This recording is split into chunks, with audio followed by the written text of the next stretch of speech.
Okay, video about Luke's box. It's pretty much complete. I got to do a couple little things to it, just kind of housekeeping kind of things, but I want to go over it and show what it's about. It's not too big, it's just kind of like, I don't know, about the size of a cigarette pack or something. That's not what it's for, though. Okay, let me bring it over here into the light and we'll take a look at some of this wood grain. Because when you move it around, the wood grain changes its look. Let's see if I can get it. See how it's light up at the top there? And then now it's light at the bottom. Let's see if I can get a better angle so we can get out of the glare. See how it does? It changes. The light's up at the top, the light's at the bottom. So it changes around a lot. And okay, and then the bottom is really spectacular too. So if I turn it over, and I know this is only two-dimensional video, so you can't really see the 3D aspects of it very well, but I'm going to try to show you anyway. When you look at that central knot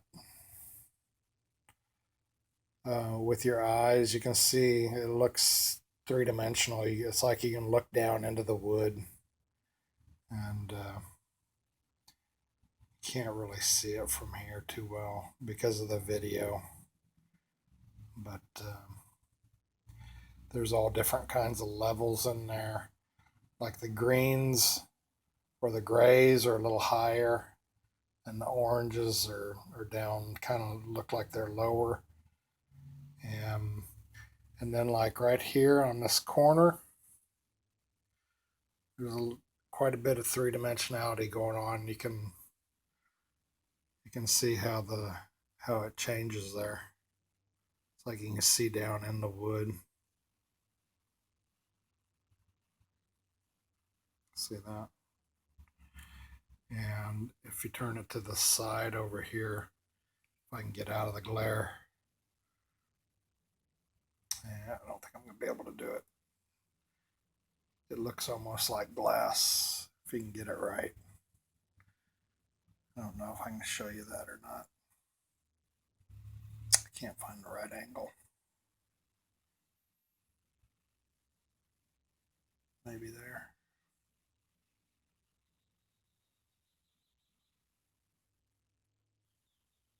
I don't know.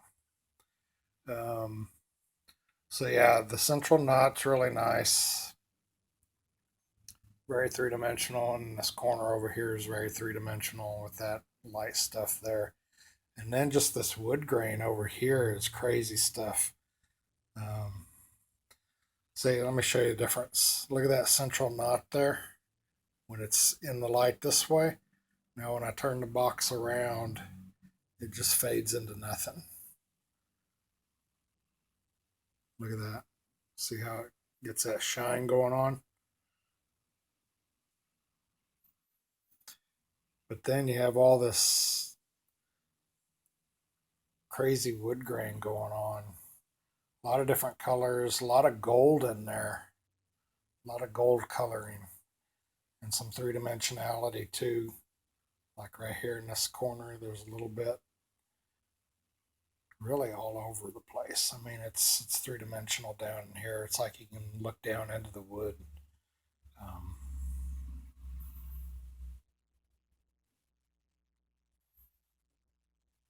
I don't know, but you can't see it on video like this, but maybe I can kind of get it there.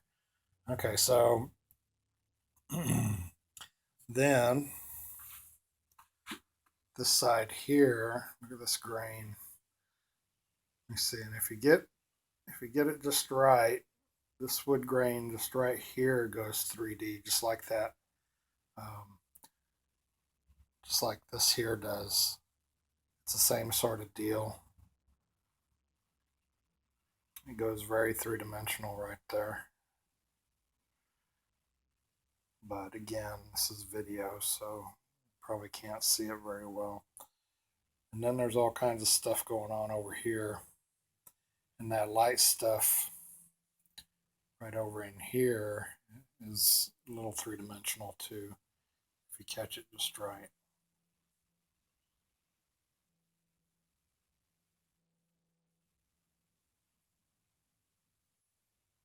But again, it's hard to see it on video.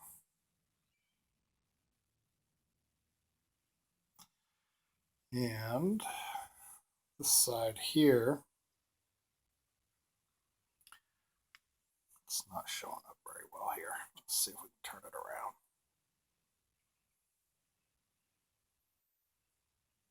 It's got some light, it's got some gold in it. And that light gold is really three-dimensional. Look at that light up right there. You know, it's like that, and then it lights up. Look at that on the corner right there. Right there, that just lights up. Just crazy stuff.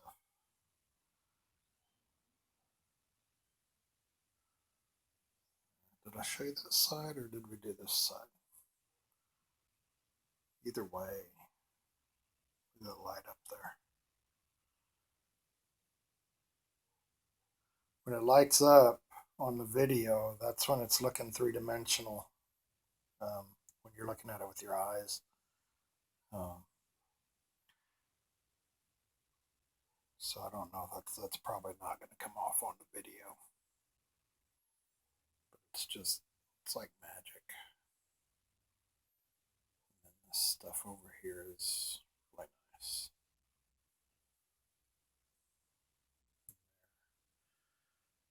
And this here is kind of three-dimensional too. It moves around as you move it. You can see that, sort of.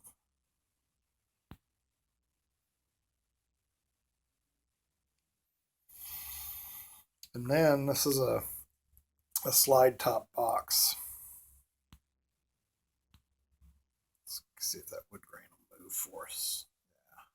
Yeah. Crazy. It's a slide top box, so I can pull it down.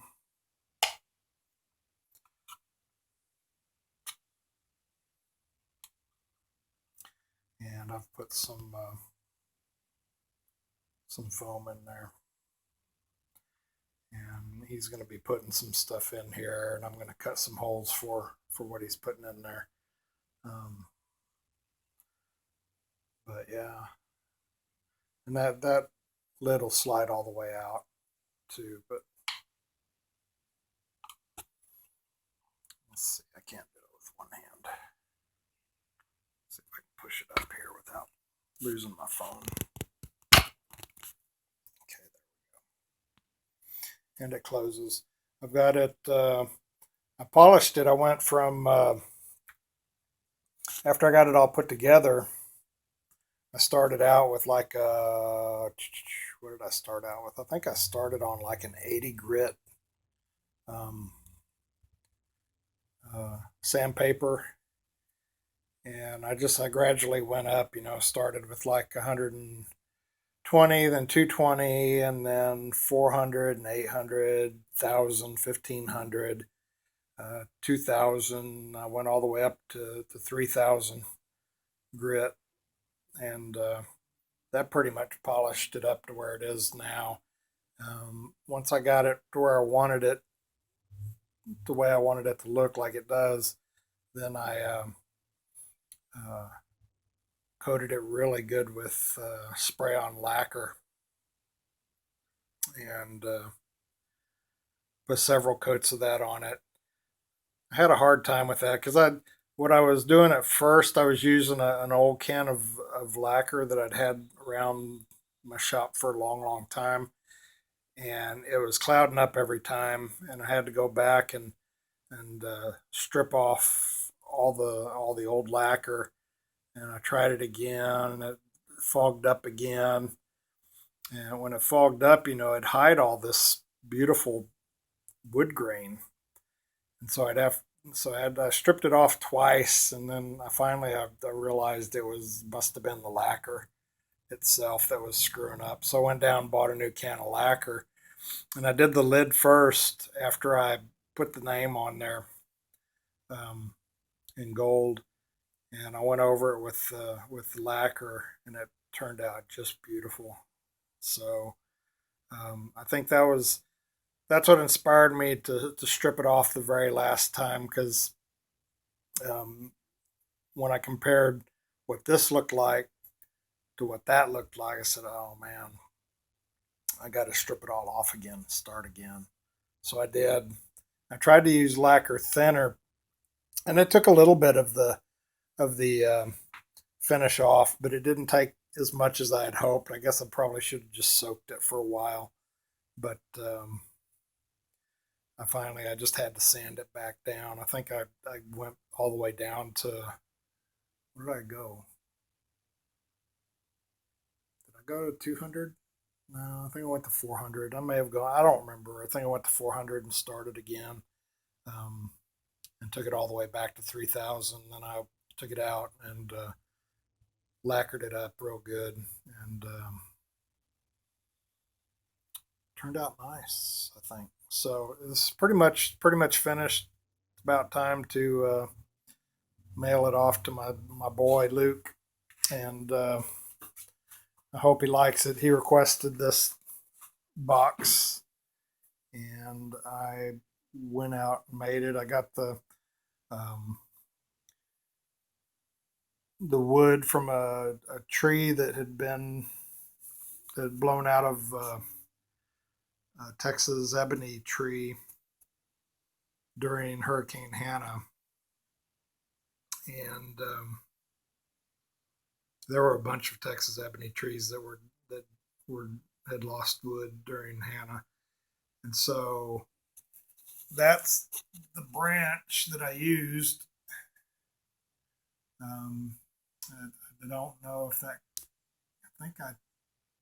Yeah, it's out of the top of that, because um, this is further down the trunk, or down the branch, closer to the main tree, and then the part that I used was up above it, so it was further out on the branch, and cut it up. There's a whole bunch of pieces around here, like this guy here, and this guy here, and I just got a whole bunch of. I need to clean up. This place is a mess, but this here is some other stuff.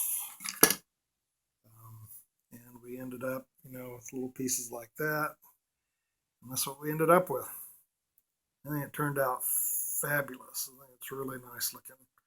So that's my little video on Luke's box.